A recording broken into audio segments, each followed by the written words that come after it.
Bismillahirrahmanirrahim. Assalamualaikum warahmatullahi wabarakatuh.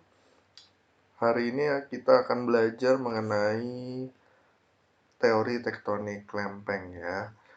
Jadi setelah kemarin kita belajar mengenai teori apungan benua, selanjutnya kita belajar mengenai teori tektonik lempeng yang di dalamnya sudah ada penjelasan mengenai teori konveksi gitu. Jadi nanti berhubungan dengan teori konveksi. Ya, apa itu teori tektonik lempeng? Di sini kalau kita lihat bumi itu sangat dinamis ya di sini. Dinamis itu maksudnya adalah perubahannya sangat cepat gitu. Eh, Besok bisa longsor, besoknya lagi bisa erupsi gunung, besoknya lagi bisa gempa bumi, besoknya lagi bisa tsunami dan seterusnya.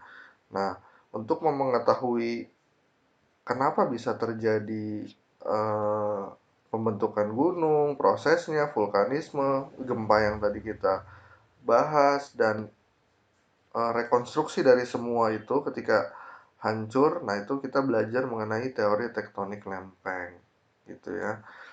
Nanti yang kita pelajari di teori tektonik lempeng ini adalah pembentukan plate-nya atau lempengnya, lalu bukan pembentukan lempeng ya, tapi lebih tepatnya adalah pergerakan lempeng. Lalu selanjutnya nanti ada konveksi atau arus konveksi ya, nanti yang menggerakkan lempeng itu nanti ada arus konveksi. Lalu bentukan-bentukan apa aja yang terjadi di permukaan buminya, di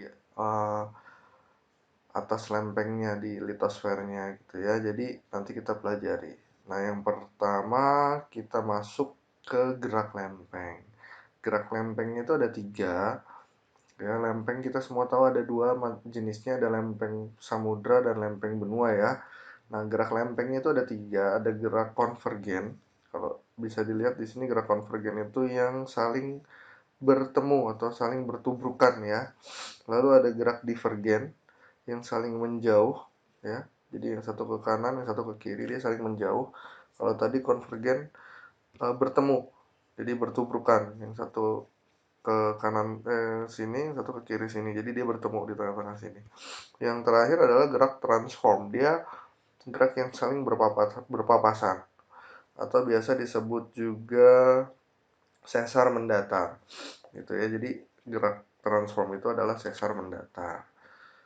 Selanjutnya, nah, apa yang menggerakkan lempeng-lempeng tersebut? Ya, kita udah belajar kemarin ada 2 jenis lempeng, lempeng benua dan lempeng samudra. Continental crust ini adalah lempeng benua, dia lebih tebal ya. Nah, dan ocean crust ini adalah lempeng samudranya, dia lebih tipis tapi lebih berat ya. Berat jenisnya lebih tinggi daripada lempeng benua gitu. Dia lebih tipis nih, bisa dilihat ya, ini lebih tebal. Nah, kalau kalian bisa lihat di sini ada arah panah, dan arah panahnya ini berputar bentuk cycle ya.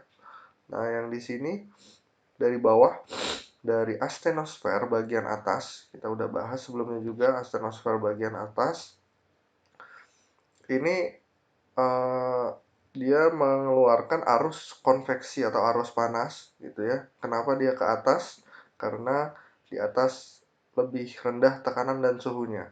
Sedangkan di dalam itu lebih tinggi tekanan dan suhunya. Kita udah bahas sebelumnya juga, diumpamakan seperti kalian masak air di panci gitu ya.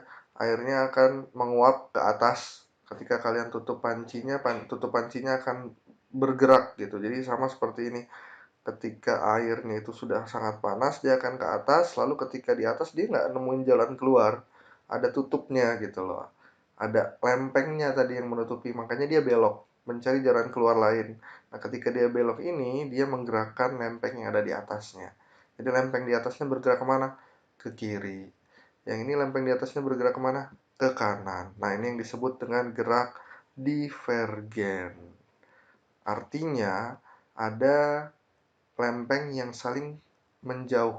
Jadi gerak lempengnya ini saling menjauh. Yang satu ke kiri, yang satu ke kanan. Berbeda dengan yang ini. Yang tadi gerak ke kiri ini, dia bertemu lagi dengan lempeng yang ada di sini, yaitu lempeng benua gitu ya. Nah, lempeng benua ini dia bergeraknya ke kanan gitu. Jadi bergeraknya ke kanan arus konveksinya, jadi lempengnya juga ke kanan, ketemu sama tadi yang lempengnya gerak ke kiri, akhirnya dia bertabrakan. Nah, ini yang nanti disebut dengan gerak konvergen, karena dia saling bertabrakan, gitu ya. Yang ini konvergen, yang ini divergen, gitu. Untuk lebih jelasnya kita lihat video ya. Videonya ada di sini. Sebentar. Nah, ini. It happens because hot rock Nah, ini kita bisa lihat ya, dari dalam bumi panasnya menuju ke permukaan bumi. Nah, ketika dia menuju ke permukaan rises, bumi, heated by the Earth's core.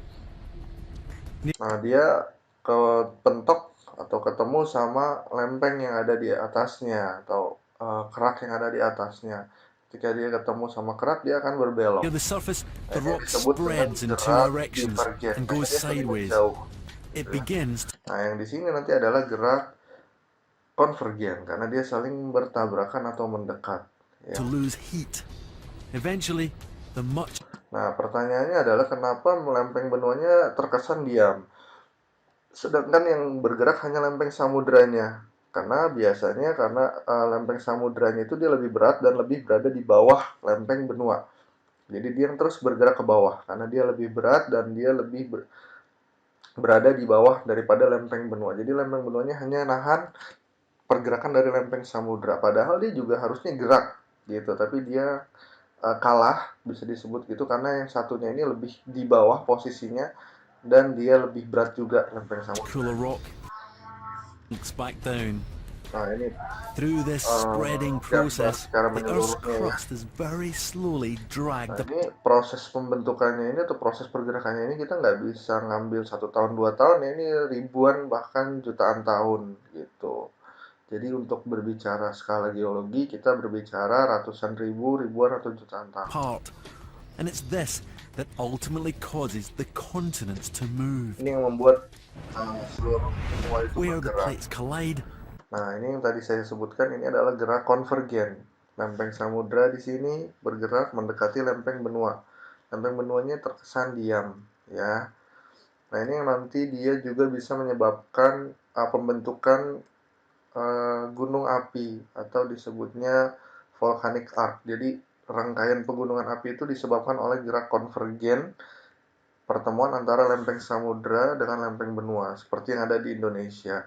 Itu kamu bayangkan aja ini adalah Gunung Krakatau. Gunung Krakatau sejatinya itu dia berada di lempeng benua ya, bukan lempeng samudra, tapi lempeng benuanya itu dia sedang tergenang oleh air gitu, air laut gitu ya. Ini kamu bayangin aja Gunung Krakatau. Krakatau ya. the rock on the seafloor containing carbon from the dead plankton is carried deep into the earth.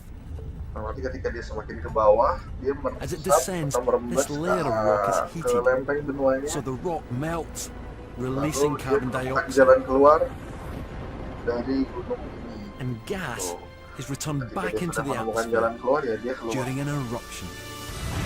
Kenapa? Karena tekanan dan suhu di permukaan bumi lebih rendah. Akhirnya cari jalan keluar. Ya. The remarkable cycle is complete. Oke, kita lanjutkan.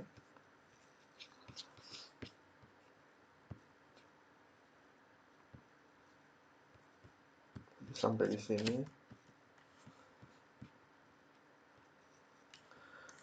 Nah, ini bisa dilihat lagi. Tadi pergerakannya berapa jenis ya? Ada 3 ya. Ada yang saling menjauh, saling mendekat, nanti ada yang berpapasan. Nah, ini bisa diperhatikan di sini nih ada geraknya yang bermacam-macam. Ini adalah tanda panah, artinya arus konveksinya bergerak ke sini. Lalu ketika arus konveksinya bergerak ke sini, lempengnya juga ikut bergerak gitu ya. Lempeng di atasnya juga ikut bergerak searah dengan arus konveksinya gitu. Nah, ini artinya dia gerak konvergen gitu ya. Nah, ini gerak divergen. Nanti apa namanya? Setiap gerak itu mempunyai bentukan yang berbeda-beda gitu ya.